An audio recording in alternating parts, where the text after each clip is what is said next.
Wrapping back around to the start of chapter 7, we had previously covered sort of the middle section so that we could talk about heat capacity, specific heat capacity, calorimetry, because that's what we were doing in our Monday lab, and in our lab today we're doing Hess's law stuff. And so hopefully we will be able to get to the Hess's law stuff. There's a lot of pretext for that, a lot of background that we need in order to be able to talk about Hess's law.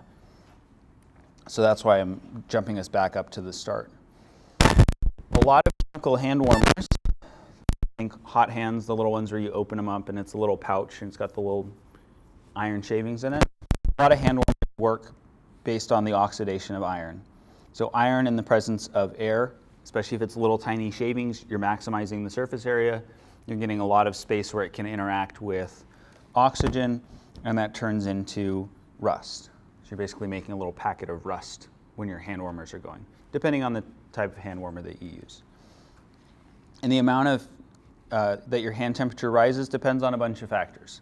It depends on how big the hand warmers are. Do you have the little tiny ones? Do you have really big ones? It depends on the size of, if you're putting them in your gloves or if you're putting them in a pocket. It depends on the size of that space. It also depends on the amount of thermal energy released by the reaction. So if you've got a lot of airflow coming in, it's going to heat up a lot. That's why one of the suggestions for those is if they stop working really well, you give them a little shake, and that kind of re-jumbles up all of the iron that's in there, and it re-exposes it to the air. It's getting more oxygen in there, and it can start to react again. So what we're primarily talking about in chapter 7 is energy, and thermochemistry is the chemistry relationship, the chemistry study of energy. The thermo here is energy. So when we're talking thermochemistry, we're talking energy chemistry. Energy is our capacity to do work. Work is defined as a force acting over a distance. So if you think of a person pushing a big block,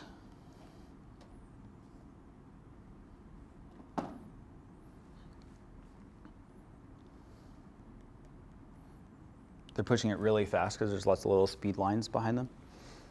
So the person pushing this block, when the block is moving, they're applying a force to the block to get it to move. They're sustaining that force to keep it moving. They're using up some of their energy to do work. There's this weird thing with work where if you are exerting energy but nothing's moving, it doesn't count as work. It's like if I go and I push on the wall's probably not going to move very much. So even though I would be wearing myself out by trying to push on the wall and move the wall, it hasn't moved at all, so I haven't done any work. That's just one weird little thing with that. We will primarily be focusing on heat rather than work. We will talk a little bit about work, and we sort of saw that last class with pressure volume work, where a gas expands, it's pushing on the things around it, it's pushing on the external pressure to expand, and so it's doing work in that way. So we will talk a little bit about work, but our primary focus is heat, and heat is a flow of energy caused by a difference in temperature, which we also saw last class. It's flowing from high temperature to low temperature until those temperatures equalize. Energy can be exchanged between objects that are in contact. For example, holding a hot cup of coffee, where the energy is transferred in the form of heat from the hot coffee to your hands. Sometimes we don't want that.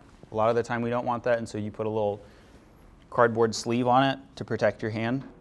But if it's cold outside, sometimes we want the heat from a hot coffee on our hands, or maybe a hot chocolate if we don't like coffee. Energy is a quantity. It's a thing that objects or sets of objects can possess. Each of us inside of us has some energy, and we use it throughout the day. Objects also have energy, and they can change the types of energy that they have. So energy is what we've got inside of us. Heat and work are ways that we can get rid of that energy, that we can use that energy.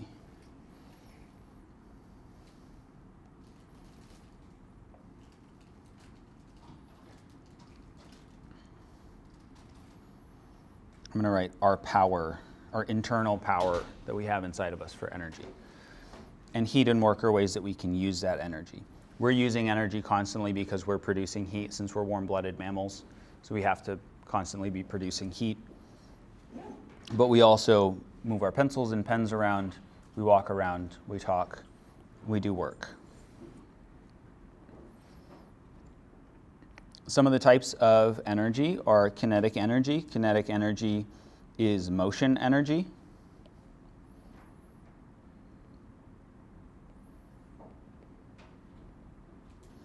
From or related to movement. So when you're walking around, you have kinetic energy. When you're in a vehicle moving, that vehicle and you have kinetic energy. We also have thermal energy, and thermal energy is associated with temperature. Temperature is the measure of thermal energy.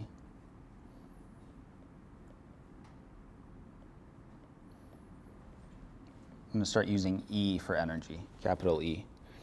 Thermal energy is a form of kinetic energy because at the microscopic level, that thermal energy is molecules and atoms and other things moving around and jiggling and bouncing.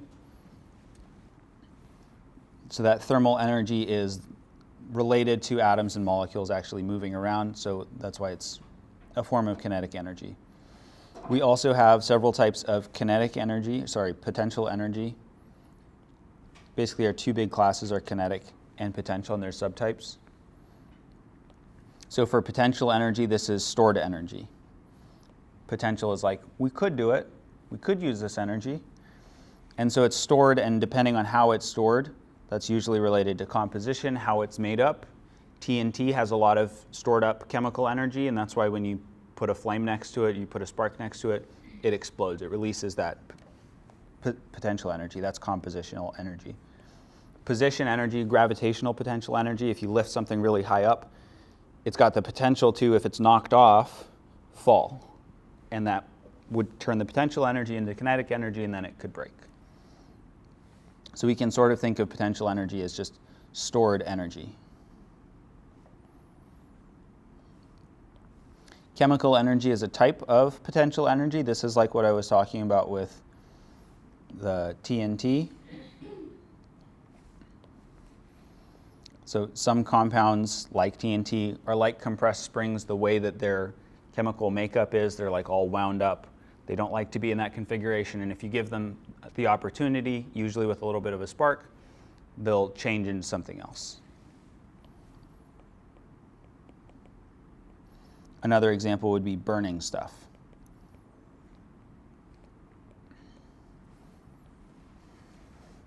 When you're burning wood, you're releasing energy from the bonds that are in the wood, and it's turning into CO2 and H2O.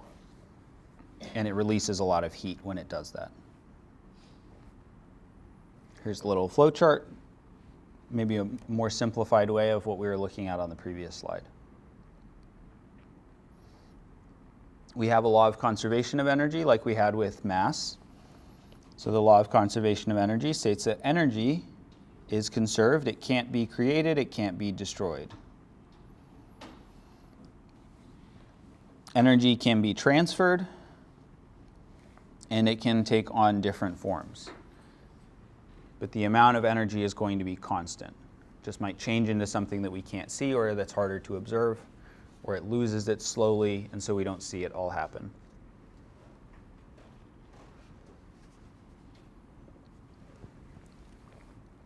So like this example of gravitational potential energy, they've got a billiards ball.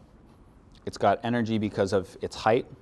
They let go of it, that potential energy turns into kinetic energy, and it drops down onto the playing surface, which there's a specific name for that I can't remember. Not important. Another example of this energy transfer is with springs. It's like the little spring that's in your pen or mechanical pencil, if you've got one of those. When you're compressing that spring, you're adding energy in. You're compressing the spring, you're giving it potential energy. When you release it, it expands back out again, turns into kinetic energy. Popping the little button up on the top, or just securing itself so that the pen is in its writing position or its stored position. So springs can also store potential energy, and generally really big springs like the ones that are in your car or the ones that like are involved in your garage door, if you've got one of those going up and down, those store a lot of potential energy, and they're really quite scary if those get unleashed. So when we're talking about energy, we're going to be talking about basically two categories of things. We're going to talk about the system, the thing that we care about. Usually it's a set material or boundary area. So the system would be what we're observing, what we care about.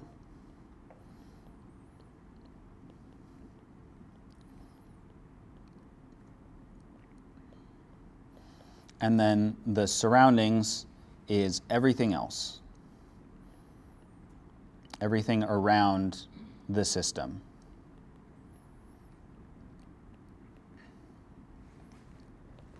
On our lab on Monday, our system was our little styrofoam cups and our water, or our metal and our water. That was our system. And the surroundings we were trying to isolate. We were trying to keep the surroundings out of it. That's why we were using styrofoam cups to use as insulators. Our example relating to hand warmers is the iron that's reacting in the hand warmer. That would be our system. We could define that as our system. And then the surroundings would be our hands, our gloves, the air that's in our gloves, assuming we have the hand warmers in our gloves, and even the air outside of the gloves. You can sort of expand surroundings as far as you want to, but usually we just think immediate area around the thing.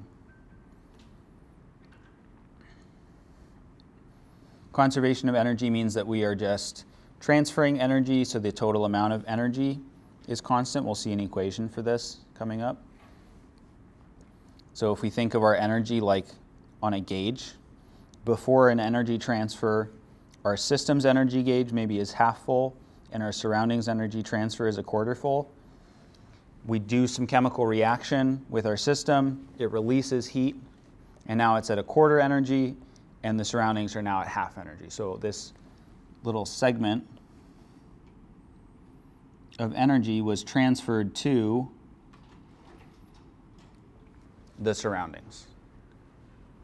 In total, before we had basically 3 ticks of energy between our system and our surroundings, and after we still have 3 ticks of energy. We didn't lose any, we didn't create any.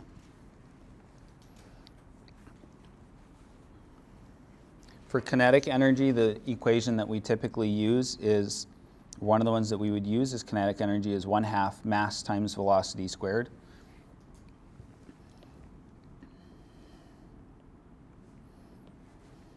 So m here being mass, and if it's moving, it's got a velocity v, and the v is squared. Our unit of mass here is in kilograms.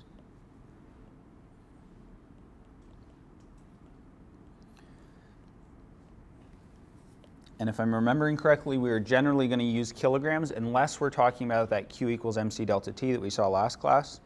And this is a little bit weird. This is a little bit unexpected that we're using kilograms instead of grams. The reason that we're using kilograms instead of grams is related to our SI unit of energy, which is the joule. The joule is equal to kilograms meters squared per second squared. So we get the kilograms from the meters, or from the mass, and we get the meters per second from our velocity. Since it's squared, it's meters squared per second squared, and that turns into joules. Joules is a pretty small unit. A 10-watt light bulb would use 36,000 joules in 1 hour, which is a lot of joules, versus it would use 10 kilowatt hours, 10 watt hours, sorry, 0.01 kilowatt hours. So it would cost you like less than a penny to run for an hour, if I'm doing that mental math correctly. Another unit of energy that we'll encounter is the calorie. So we've got lowercase c calorie, underlining the c, both the c's here. This calorie is originally defined as the amount of energy to raise the temperature of 1 gram of water 1 degree Celsius. So 1 milliliter of water, 1 degree Celsius, that's going to be 1 calorie.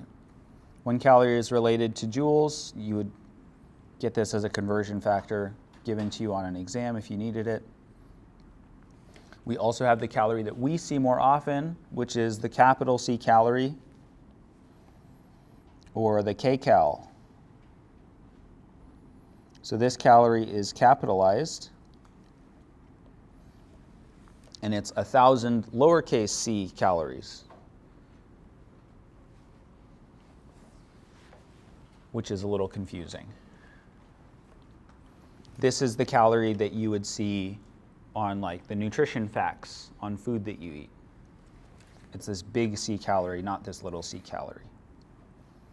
There's also the kilowatt hour, which is how PG&E or Edison or whoever provides your electricity would be charging you for your electricity.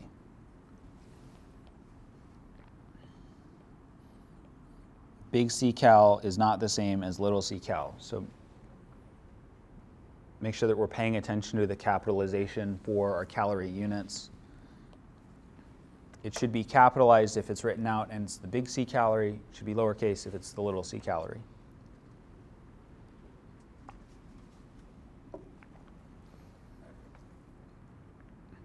Here's some tables with examples of how much energy to raise temperature of a gram of water, how much to light a 10-watt light bulb for an hour, the approximate amount used by a human body in running 1 mile, how much of this you would use in energy in a day. There are several laws of thermodynamics. Thermodynamics being like how energy is transferred or how energy moves. The thermo being energy, dynamics like movement. The way that we've summed it up in the slides is there's no free lunch. So thermodynamics is the study of energy and how it's converted, how it moves, how it changes. Our first law of thermodynamics states that the total amount of energy in the universe is constant. You can't get energy for free, it has to come from somewhere. Solar is like sort of getting it for free, but it's really not free. We're just harnessing the power of the sun. Essentially what this says is you can't make perpetual motion machines. You can't make things that continue to operate forever without some sort of external input. This has been a long time con artist thing. Hey, I've got this cool perpetual energy machine that works by magic. And usually if it sounds too good to be true, it is too good to be true, and that's certainly the case for perpetual motion machines. So with energy, you can't get something for nothing. You have to use up some energy, potential energy, kinetic energy, electrical, chemical, gravitational. You have to have some sort of energy to do work. Okay, state functions. A state function depends on final and initial states only. The path does not matter.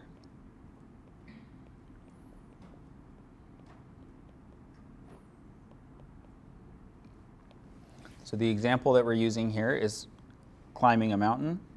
The elevation at any point when you're up in the mountains is a state function. It doesn't matter how you got there. You could have gone up 5,000 extra feet and come back down to that elevation. When you're at that elevation, you're at that elevation.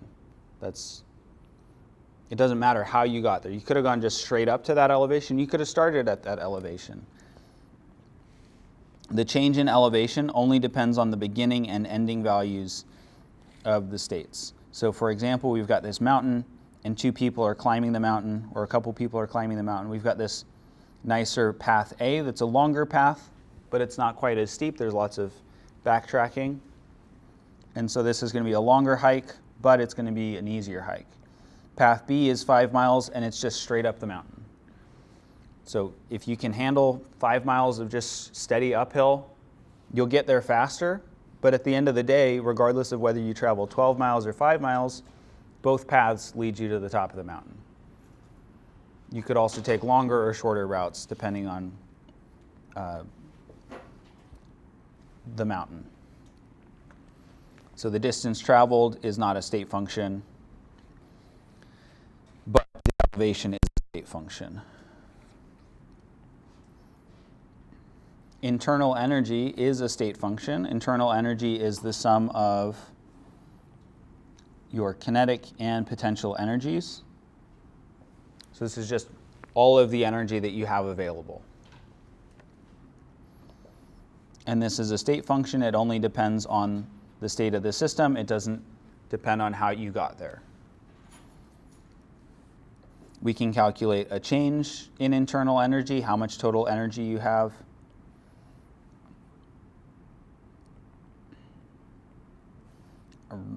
Crazy to write that just directly above where it says change in. Okay, so the delta here, the triangle, means change in, which we've seen before. So the change in the energy is the final energy minus the initial energy. If it's a positive value, energy went up. If it's a negative value, energy went down.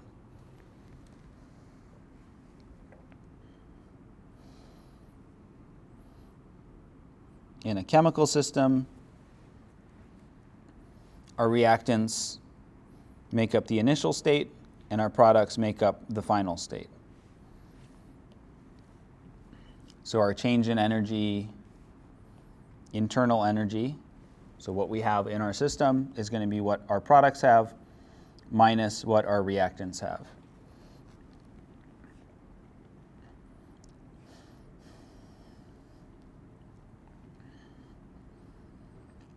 And this should also be a state function, so it doesn't matter what path you take to get there, it just matters where you ended and where you started. If we have a reaction with carbon as a solid and oxygen as a gas, we combine those and make it into CO2. Our initial reactants have a relatively large amount of internal energy. We put them through their reaction. It turns into CO2 as our product. And now we've got lower energy. Energy has been released, and so our change in energy for this system, for our chemicals, would be negative. So energy must have flowed from the system to the surroundings.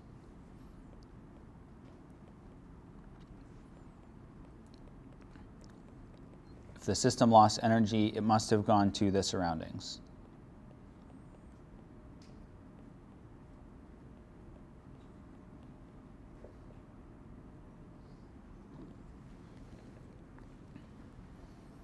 The carbon here could be like very pure coal or charcoal.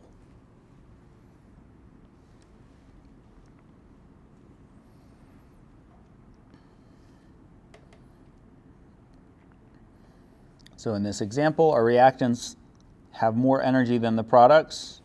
They started out higher, they ended up lower, and so the change in energy of our system is negative. The change in energy of the surroundings is positive, and it should be the same amount, but the opposite, that's why we've got the negative sign here, of what our system lost. Any of the energy that was lost by our system must have gone out to the surroundings, so it got absorbed by the surroundings. We were using a similar concept to this when we were doing our heat transfer between our two waters or our metal and our water. We were assuming that all the heat transferred from our hot metal when we added it into the cup, it went into the water.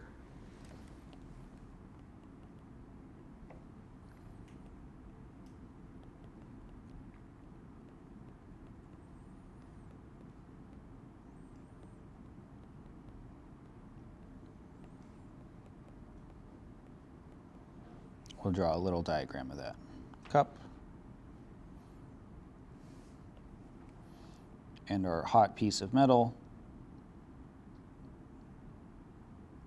Some bacon.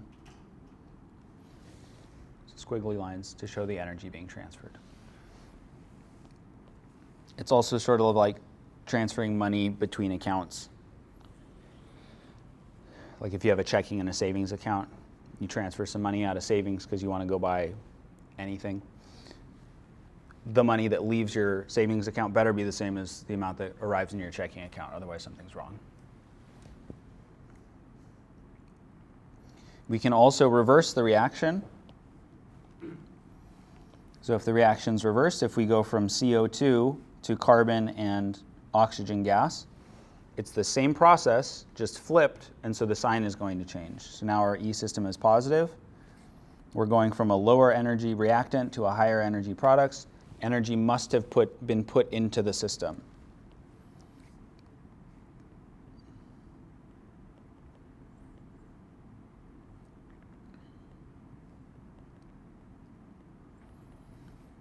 And this is one of the reasons why it's hard to get rid of CO2. There are viable ways to get rid of it by just like dumping tons of energy and breaking it and making it not CO2.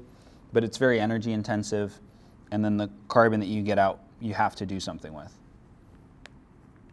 So like if we're thinking about greenhouse gases, this is one of the challenges. It's easier to just plant trees. So in this case, the energy change of the surroundings would be negative because this required an energy input.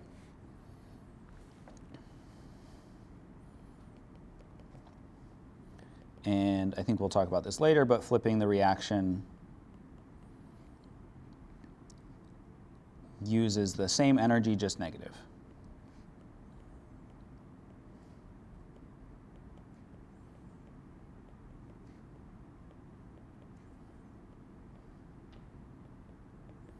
So if we had a positive amount, it'd be a negative amount if we flip it. If it was a negative amount, it'd be a positive amount if we flip it. And we'll put some numbers to this in a bit. It's not all just going to be theoretical. Okay, so to summarize our energy flow, if the reactants have a higher internal energy than the products, reactants to products,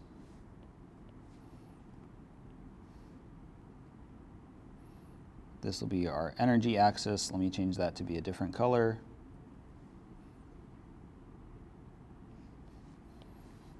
If our reactants have high internal energy compared to our products, the energy change is negative. It went down. Energy flows out of the system, since that energy can't just disappear. It went somewhere, and that somewhere is the surroundings.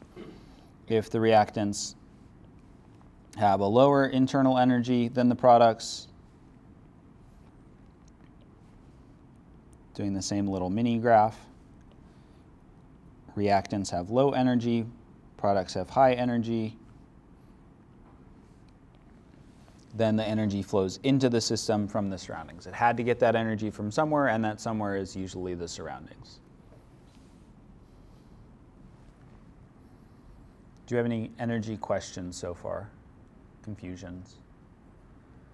Cool. I'll give us some time to think about this one. Let's consider these fictitious internal energy gauges that describe initial conditions for a chemical system and its surroundings. So initially, our chemical system, the thing that we care about, is at 3/4. The surroundings are at 1/4. So it's mostly low energy. Chemical systems, relatively high energy. Which of these energy gauges correspond to the final conditions following an energy exchange in which the change in energy of our system is negative? I'll give us some time to think about that. Which one of these, if any, or which ones, if many, makes sense? All right, so our initial energy, right, for our system is at 3/4. We're looking for the one where the change in energy of the system is negative. If the change in energy of the system is negative, is our energy going to be going up or down? It's going to be going down. So we're looking for one of these where our system's energy went down.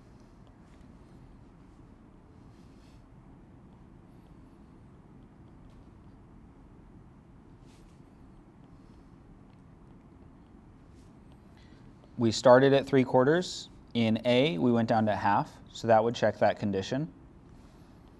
In B, which is next, the energy also went down, so this meets that condition. And in C, the energy went up, so that does not meet the condition. So C is not correct. In this one, energy went up. So now we have to pick between A and B. One of them is wrong. Who knows which one's wrong? B is wrong. Why is B wrong?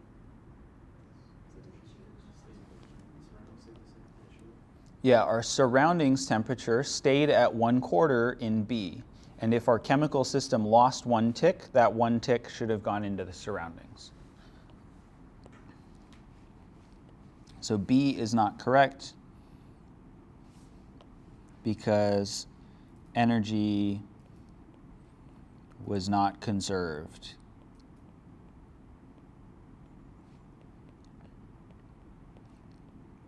Surroundings should have gained 1 tick, or should have gone up 1 bar, 1 little section of the bar. So our correct answer here would be A. We didn't violate the first law of thermodynamics, and our energy went down.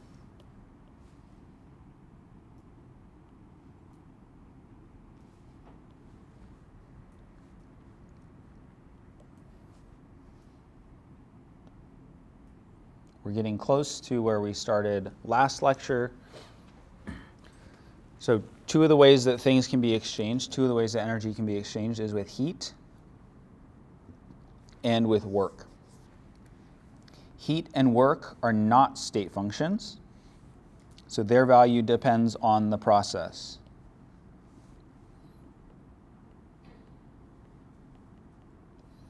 The path matters.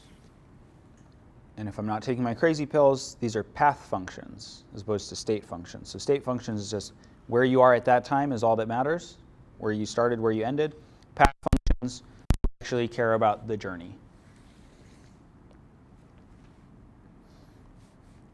And if we've got a change in energy for our system, for our surroundings, for anything, the change is going to depend on the amount that was transferred. Q and W are transfer amounts, like sending somebody money or requesting money from someone. These are transfer amounts, and so these describe how energy is lost or gained. We have some sign conventions, so where we use words to describe whether the sign is positive or the sign is negative. For heat, the system is gaining thermal energy, or it heats up. For its negative, it's losing thermal energy, it's cooling down.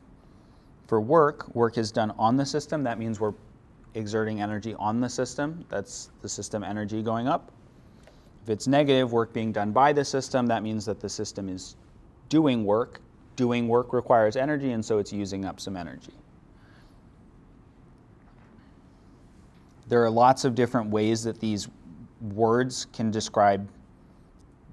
be used to describe positives and negatives. I'll try to talk about them when we see them. If we look at an example with mostly kinetic energy, we're looking at billiards again. Maybe it's snooker, I don't know. The energy lost by the white ball, we hit the cue ball into this purple ball. When we hit the ball, we give it an initial energy of 5 joules. 5 joules of movement energy, kinetic energy. As it's rolling across the felt surface, the felt has a little bit of friction to it, and so the ball slows down as it rolls, and it loses 0.5 joules of heat. So Q equals negative 0.5 joules. And then when it arrives, it has 4.5 joules of energy left, and it imparts that as kinetic energy. So our work would be negative 4.5 joules. All in all, our delta, our change in energy, because the ball stopped afterwards, our change in energy, we lost 5 joules. Half of the joules, 1/2 of a joule was lost as heat. The rest was lost as the kinetic energy collision. So the table gained some energy. The purple ball also gained some energy. If we're on a rough table, so maybe it's newer. I don't know how pool tables work, if it's newer, if it's smoother, or if it's... Anyway, if we have a different surface and it's rougher, we hit the ball with the same 5 joules of energy, but it's a rougher surface, and so we lose more energy as heat through friction. So we lose 3 joules.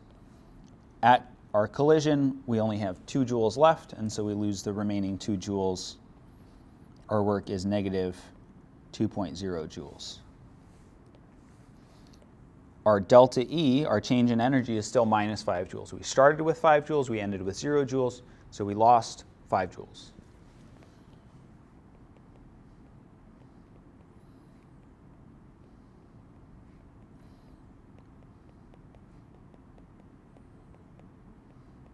However, the way that we lost the energy was different. Right? In our first case, we didn't lose very much as heat. In our second case, we lost relatively a large amount of heat. So how we did it matters for heat and work. So our delta E was the same for both cases. Q and W, heat and work, were not. If we added up the heat and work that was done, it was the same in both cases. The sum of them was the same, but the way that we split it up, the way that we sent the money out, the way that we used our energy was different. Let's try doing some calculations with heat and work.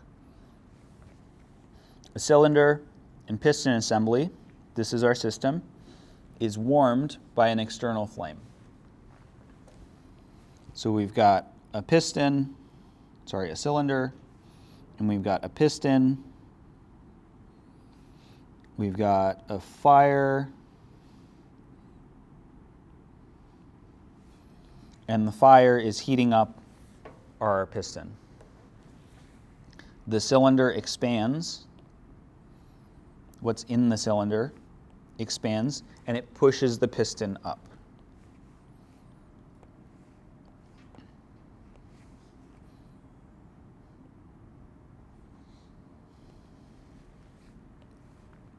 So a system expands and it pushes the system up. If the system absorbs 559 joules of heat and does 488 joules of work during the expansion, what's the value of delta E? What's our change in energy? It's Q plus W. And this is one of the cases where we have to think about, okay, what do the words mean? Are they telling us that we have a positive number? Are they telling us that we have a negative number? So I'm going to give you some time to think about, make a selection about, is the 559 positive or negative? Is the 488 positive or negative? And when you add them together, what do you get? Feel free to discuss with your neighbors, but I'd recommend definitely put something down on paper, whether you think it's positive or negative, and maybe think about why that is.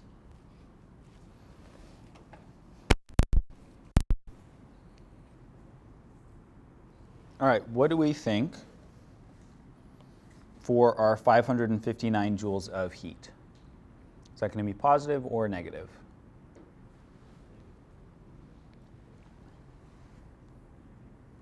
You've got one guess for negative. Do you have any guesses for positive?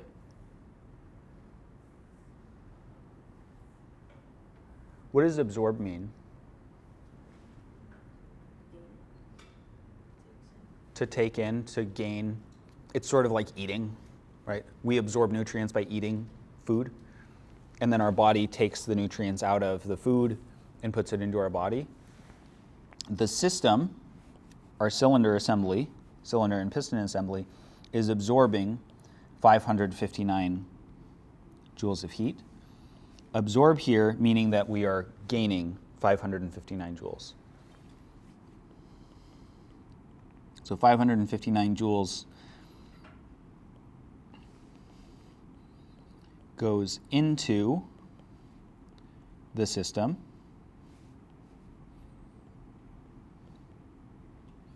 If we think about this like money in a bank account or a wallet, $559 going into our bank account, we're so up, right?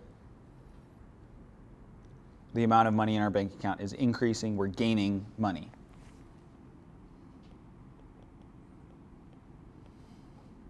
So that's gained, that means that it's positive. If it does 488 joules of work, is that going to be positive or negative? It's going to be negative.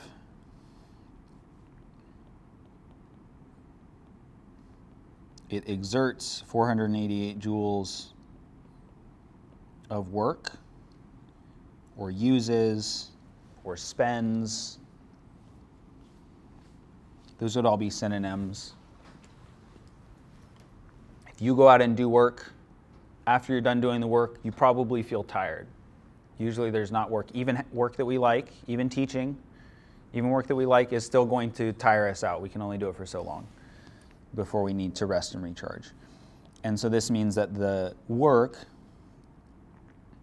which is used, has a negative sign. So for calculating our delta E, Q is plus 559 joules. And I'm going to write the plus in here, but I'm going to write the W. I'm going to change the color of the plus. The W is going to be negative 488 joules, which is the same as 559 joules minus 488 joules. If we're thinking about it in dollars, we gained $559 from some outside source, from a fire, which probably means an insurance payout. And then we lost $488 rebuilding the stuff that we lost from the fire. Would be an analogous way of thinking of it. And then the amount of joules that we would have at the end, we would be up 71 joules. So positive 71 joules for our change in energy. Overall, the amount of energy in the system went up thanks to the fire, the external heat. Questions about any of the parts of that example, how we picked positive, negative? Yes?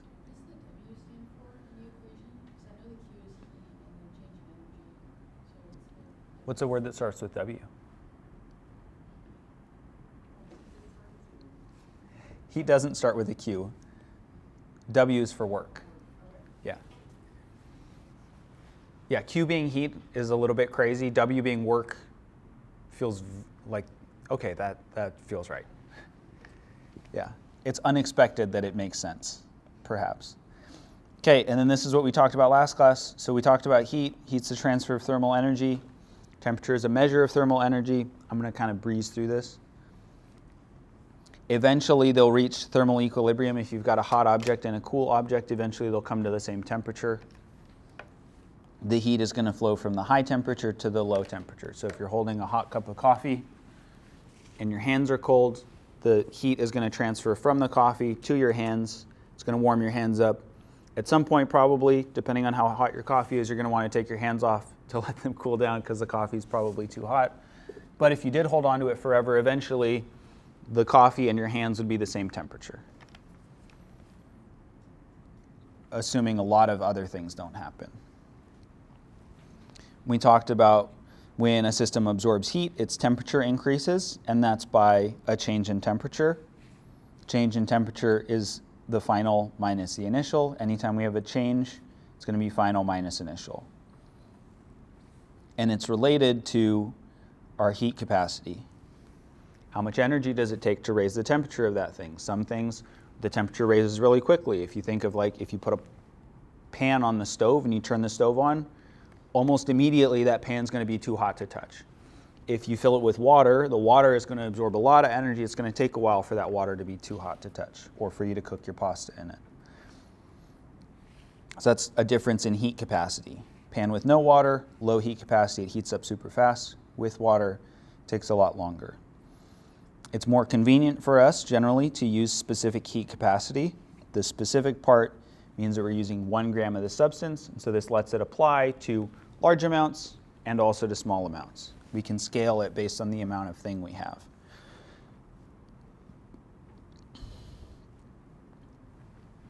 Our units for specific heat capacity are joules over grams degrees Celsius. Grams and degrees Celsius are both on the bottom. If you wanted to calculate specific heat capacity, you can also use this as your roadmap for how to calculate that. You take joules and divide it by grams and your change in temperature. You can also have a molar heat capacity, but we don't really use that as much. And then we saw our old friend Q equals MCAT. Q equals mass, heat equals mass, times specific heat capacity, times our temperature change. And as a reminder for our temperature change, don't convert degrees C or Kelvin after calculating, because that's an error. You'll get a different answer. You can start with degrees Celsius, you can start with Kelvin. Both work when you're putting it into the change in temperature. If you want to convert stuff, convert it before you put it into the delta T. We did an example, another example. This is using our system surroundings thing that we were talking about that I referenced earlier. So when thermal energy is transferred, it's going to go from the hot object to the cold object. The hot object cools down, it loses heat. The cold object heats up, it gains heat. Because energy is conserved, that means that the signs of these two things are going to be opposite. The system gains the heat that was lost by the surroundings. You can also use a negative on the Q system side and a positive on the Q surrounding side, just as long as we're showing that they're opposites. The energy flowed from one place to the other. It was gained by one, lost by the other. We talked about that with metals. And then we got to pressure volume work, and we sort of breezed through this. So one of the ways that work can be done is through pressure volume work. The expansion of gas can do work. This was like in our piston assembly when we had the cylinder and the piston moved up. That was pressure volume work, expanding against external pressure. Like we're seeing here. If we heat up this gas, or if we do an explosion on this gas like happens in a combustion engine, it'll expand, it does work, it helps our engine run, and we get to drive. And our calculation for this is that work equals the external pressure times the change in volume. Oftentimes we'll have to convert using this 101.3 joules equals 1 atmosphere times liters. We did an example with that. We skipped an example with that. So let's do this example now. When fuel is burned in a cylinder equipped with a piston, the volume expands from 0.255 liters to 1.45 liters against an external pressure of 1.02 atmospheres. In addition, 875 joules is emitted as heat. What is the change in energy for the burning of the fuel? So we've got two separate calculations that we need to do. We need to, with our end goal, find the change in energy. Our change in energy is going to be equal to Q plus W. Q being our heat, W being our work. We can figure out how much work we did based on the change in volume and the external pressure. So our formula from the previous little bit, work equals negative P external pressure, times delta V. And we were given everything that we needed to solve the problem. We were given our initial volume, the first number, our final volume, the 1.45 liters, and our external pressure of 1.02 liters. Our delta V is final, 1.45 liters, minus initial, 0.255 liters.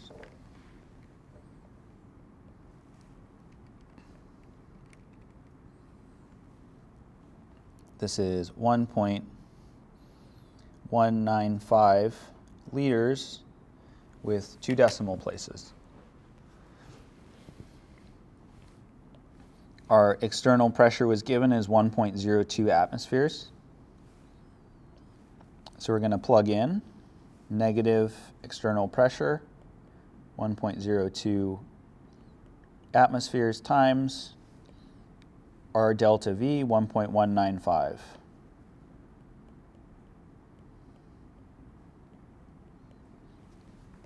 We multiply those. We get negative, we'll do it in blue, negative 1.2189 with 3 significant figures, liters atmospheres. So this is our W. What is our Q? Where do we find our Q?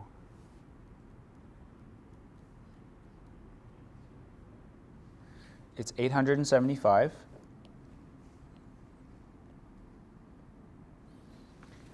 Is it a positive 875 or is it a negative 875?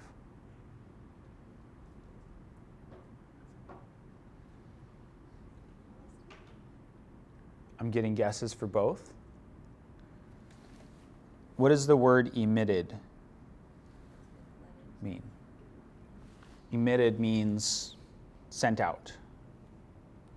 So emitted here means that it's lost or sent out. Radiated would be another word that we could use there. And since this is lost or sent out, this Q value, this 875, is negative.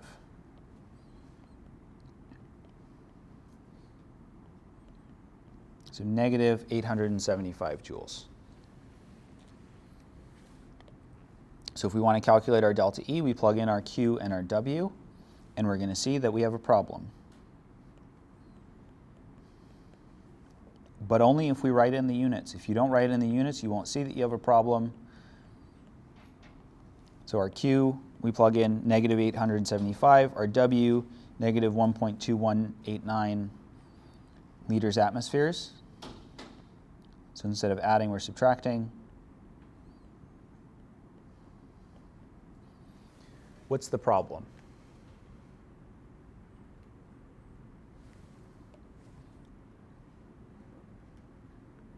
They can be both negative. That's not the issue. Anything else?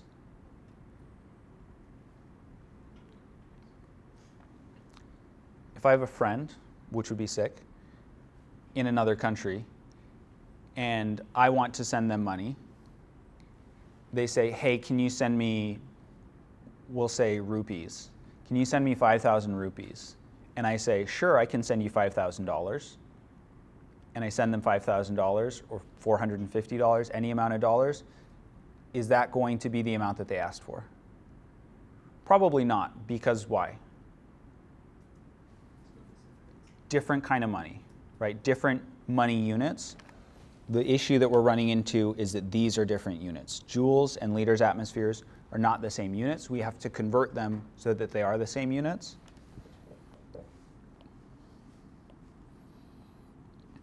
And the conversion that we would use for that is this 101.3 joules per liter atmosphere. So we multiply by 101.3. This was a conversion factor that I would give you on an exam. And I wrote the units in the wrong spot.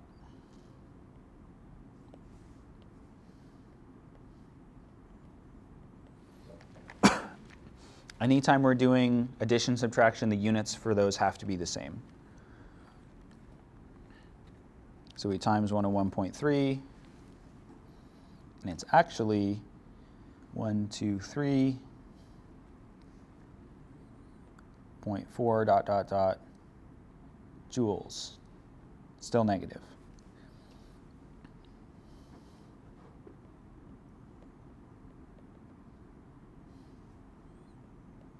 So putting that number in, now we have joules, and so we can subtract those units.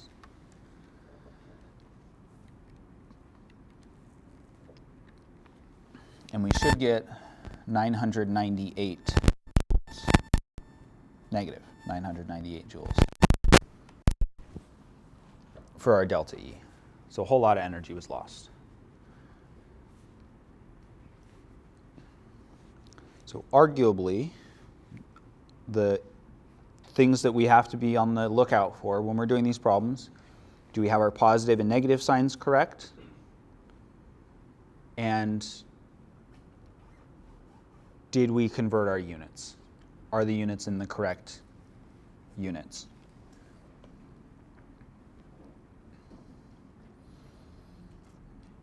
When we're measuring the change in energy for chemical reactions, we can measure energy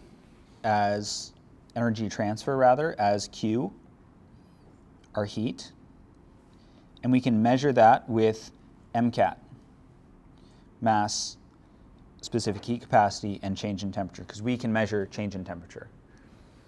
We can also measure work if we have a change in volume.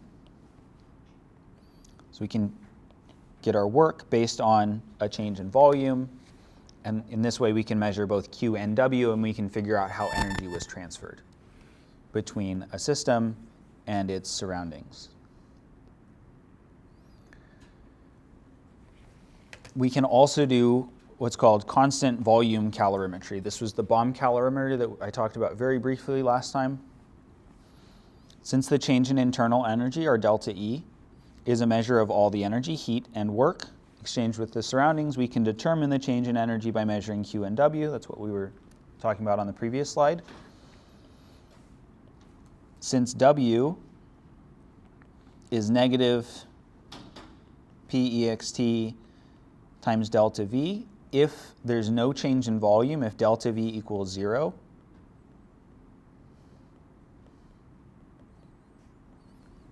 then delta V of 0 times any number is going to give us a value of 0 for work.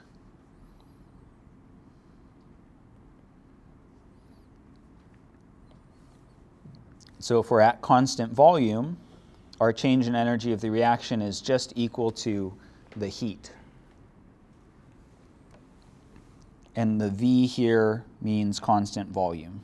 So QV, not CV, constant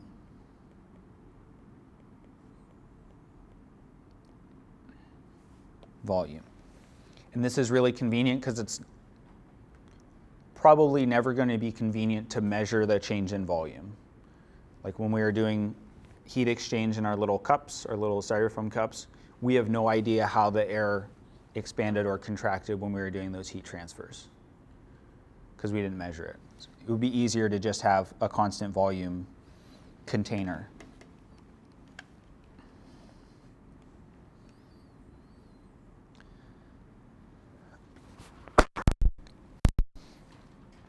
So it isn't practical to observe temperature changes of individual chemicals in a reaction.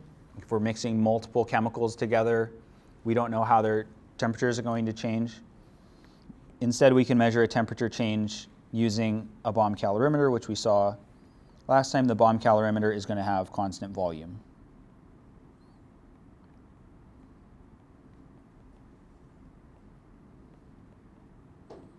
And we can see how much that temperature changes. The temperature that the heat gained by our system is going to be the same as the heat lost by the surroundings, is going to be the same as the heat lost by the calorimeter. Or if our system is losing heat, is creating heat, then that's going to raise the temperature of our calorimeter. But those values should be the same since we're not doing any pressure volume work. And we did calorimetry last time. The calorie part, like energy,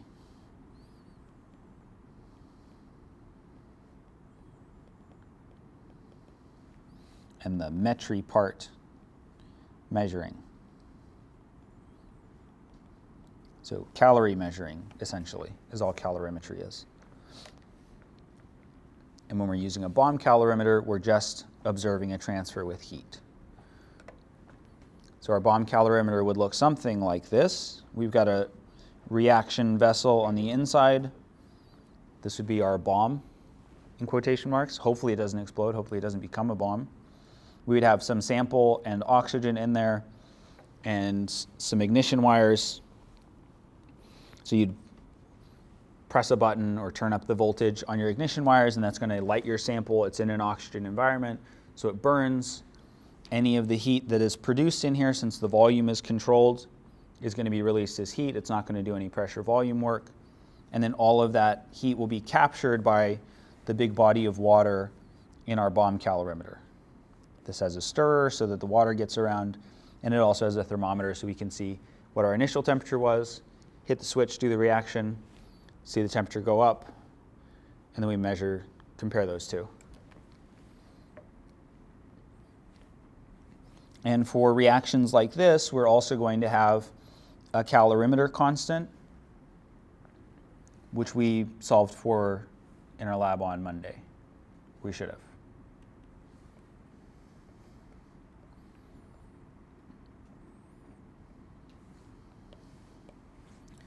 Okay, when 1.550 grams of liquid hexane undergoes combustion in a bomb calorimeter, the temperature rises from temperature 1 to temperature 2.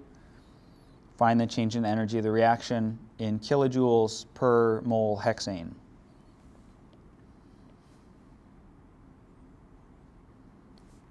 So find delta E in kilojoules per mole hexane. We are told that the heat capacity of the bomb calorimeter is 5.73 kilojoules per degree Celsius. And I'll underline the other given information. So we have an initial temperature, that's this 25.87 degrees Celsius. We have a final temperature, which is the 38.13 degrees Celsius. We have 1.550 grams C6H14 hexane.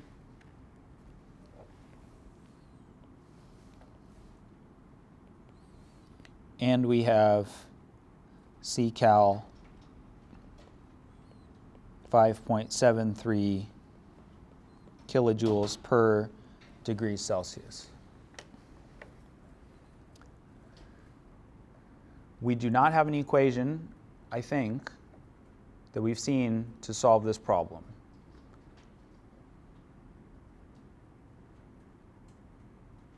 Not exactly, like we sort of do. We've got an equation we can use to help us solve it.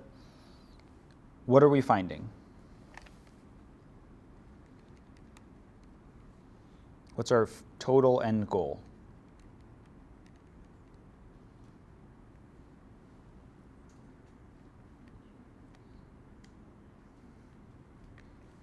Kilojoules per mole hexane for our delta E.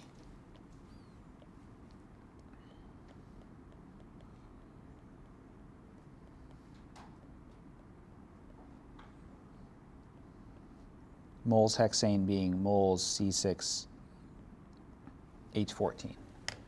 We can still solve this problem because of thanks to dimensional analysis. So our units of kilojoules over moles hexane, if we find the kilojoules that was exerted in the reaction and we divide it by the moles of hexane that was used in the reaction, that will give us units of kilojoules per mole hexane. So the units that we're getting out at the end tells us how we have to put things in. This means that we need kilojoules. It also means that we need moles of hexane. How can we get moles of hexane? What do we have that we can use to find that? We have the mass of hexane. What do we need to do with the mass in grams to get to moles? What are we going to use to do that conversion? Molar mass. So we're going to divide by our molar mass, which is 86.178 grams hexane per mole hexane. The grams hexane cancel. We're now in units of moles hexane. and I got 0.01798 ... moles C6H14. How can we get kilojoules?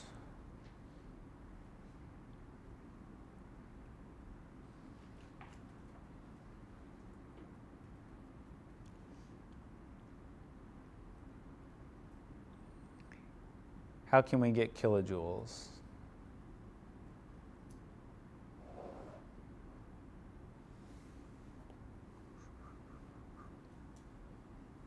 Is this one. Qcal equals Ccal times delta T.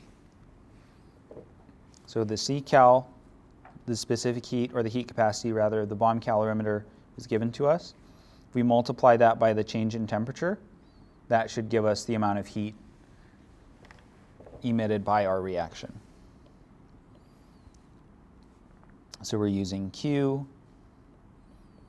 Reaction equals Ccal times delta T.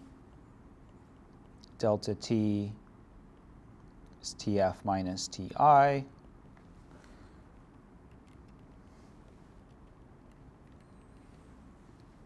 Which is 12.26 degrees, not 6, degrees Celsius. So our Ccal, we plug in our 5.73 kilojoules per degree Celsius. We plug in our 12.26 degrees Celsius for our delta T.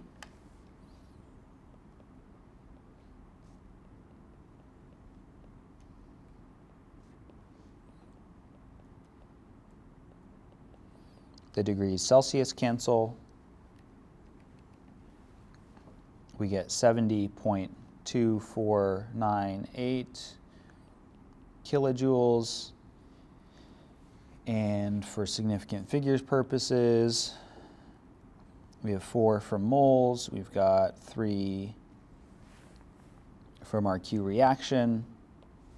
We have to plug in the kilojoules on the top, the moles on the bottom. That'll give us kilojoules per mole.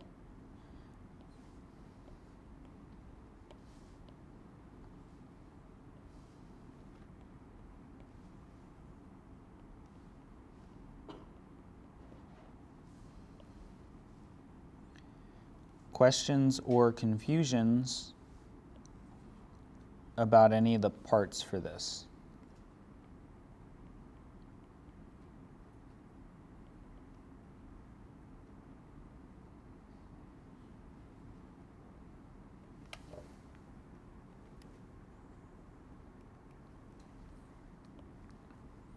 You should get out 3,905 and some change,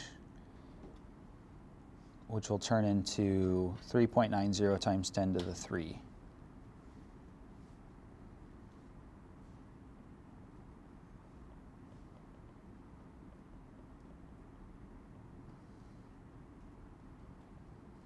Sorry, 3.91 times 10 to the 3.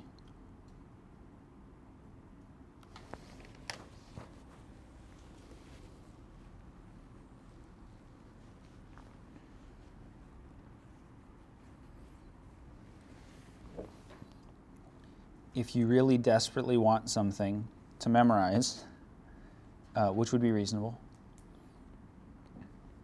maybe this formula will do it for you. Delta E of the reaction equals Q over Q reaction over N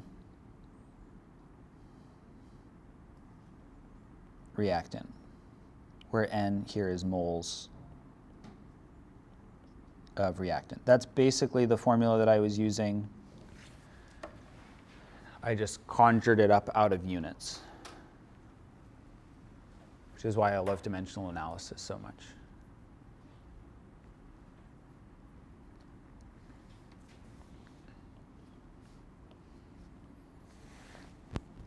All right, another thing related to heat is enthalpy. Enthalpy is kind of a weird one. enthalpy is heat evolved or heat produced at constant pressure. So we looked at constant volume. That was our bomb calorimeter, sealed conditions calorimeter. When a chemical reaction occurs open to the atmosphere, enthalpy is not the weird one, entropy is the weird one. When a chemical reaction occurs open to the atmosphere, so at constant pressure, like in our coffee cup, energy can be produced as both heat and work. Pressure volume work, more specifically. Typically, we are only interested in the heat exchanged, the Q. The enthalpy gets the symbol H for who knows why. So H for enthalpy. Enthalpy is equal to the energy, the sum of the internal energy, and the pressure volume product, which is not particularly helpful to us because we don't have a way of just, here's all of the energy. We can measure transfers of energy, but we can't just say, here's the amount of energy that it has. So we're going to do some changes with our enthalpy. Enthalpy is a state function, which is very convenient. So what does a state function mean? Does that mean it's owned and controlled by the government?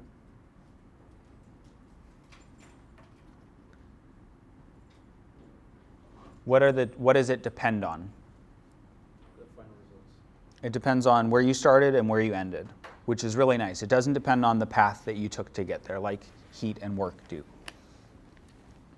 So enthalpy is a state function. Internal energy, E, is a state function. Pressure and volume are also state functions. And so what we can do that's more helpful than just saying, here's the enthalpy, is we can say, here's the enthalpy change. So we can measure a change in enthalpy. So delta H is our change in enthalpy, and we are looking at constant pressure. So P doesn't change. So we're going to leave P alone. So our delta H is the change in energy plus the pressure times the volume. And we have a definition for delta E that it's Q plus W. The little p here means constant pressure.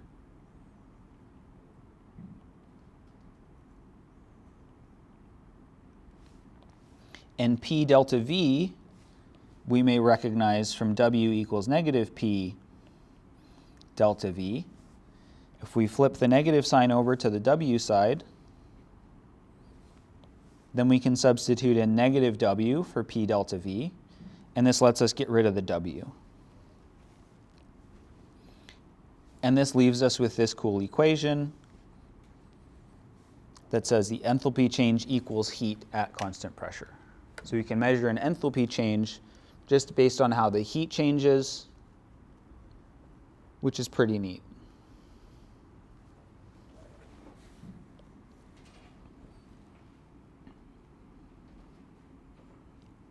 And I want to do at least a couple more slides before we wrap up. Usually, our delta H, our change in enthalpy, and our change in internal energy are similar in concept and often also similar in value. Remember that delta E is the measure of heat and work, and delta H is just the heat under constant pressure. So the difference between these two is the work. So if there's a lot of work being done, then these two values will be very different. If there's not very much work or no work being done, they'll be very same or exactly the same. So when we're doing stuff with gas, large quantities of gas, those are going to have large volume changes because gas expands and contracts quite a bit. So those are going to have large volume changes, we'll have a lot of work being done, and these two things will be quite different. Let's say that we've got lighters. Lighters are typically fueled by butane, C4H10. When 1 mole of butane burns at constant pressure, it produces this much heat, and it does this much work. What are our values for delta H and for delta E when 1 mole of butane burns?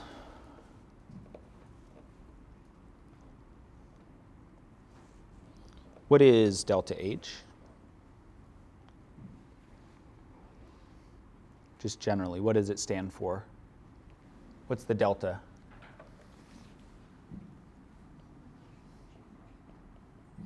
Delta H is change in, and what does the H stand for? Harold? No. Enthalpy. So this is our change in enthalpy, and we saw in the previous slides that enthalpy, the change in enthalpy, is the same as the heat at constant pressure.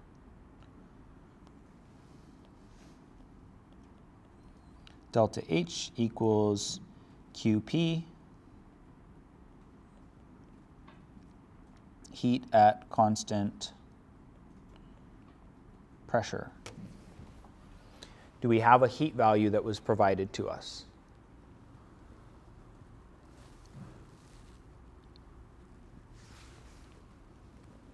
We do. That heat value is 2,658 kilojoules of heat. Is that 2,658 going to be positive or negative? What would our system be in this case? What's the thing that we're observing, the thing that we're paying attention to?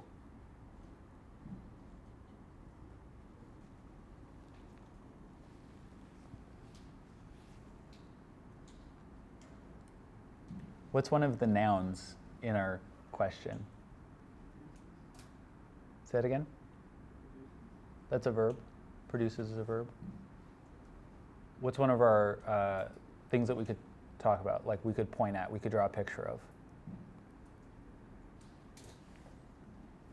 We've got lighters, we've got butane. I think those are the two things. Lighters are fueled by butane. This is just flavor text. We're looking at 1 mole of butane burning.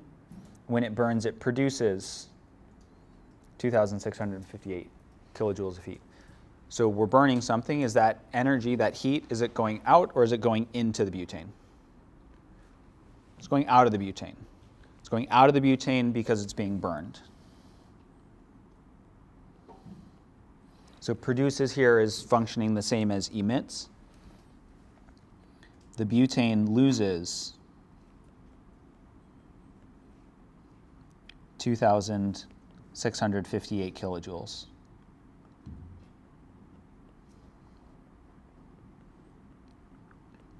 So Q is negative 2,658 kJ. And this is Q at constant pressure because it's just out in the atmosphere. So this QP is also the same as our delta H. So we have to pick one of our options where delta H is negative 2,658. This just cancels out option D for us. And then we also have to find delta E. What is delta E?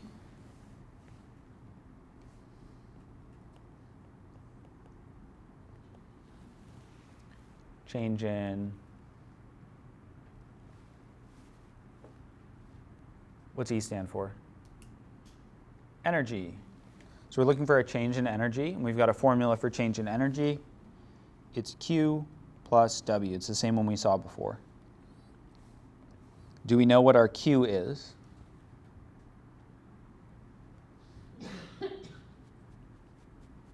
Vigorous nodding. Yes, we know what our Q is. It's this negative 2,658 kilojoules.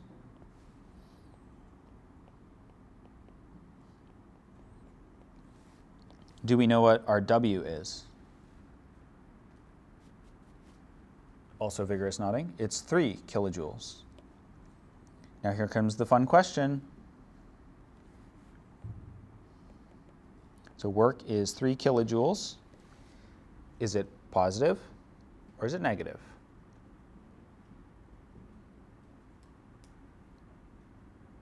Who's doing the work? What's doing the work? The butane is doing the work.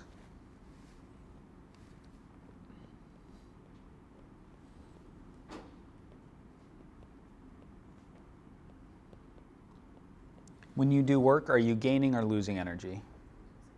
You're losing energy. The butane is doing work. The butane is losing energy.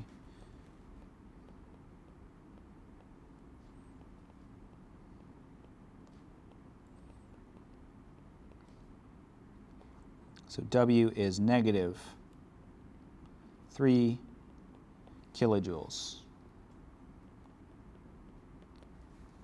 So our delta E is negative 2,661 kilojoules. The only one that matches that is C. Questions, confusions, contusions, illusions? Illusions? All right, then we'll stop there for today.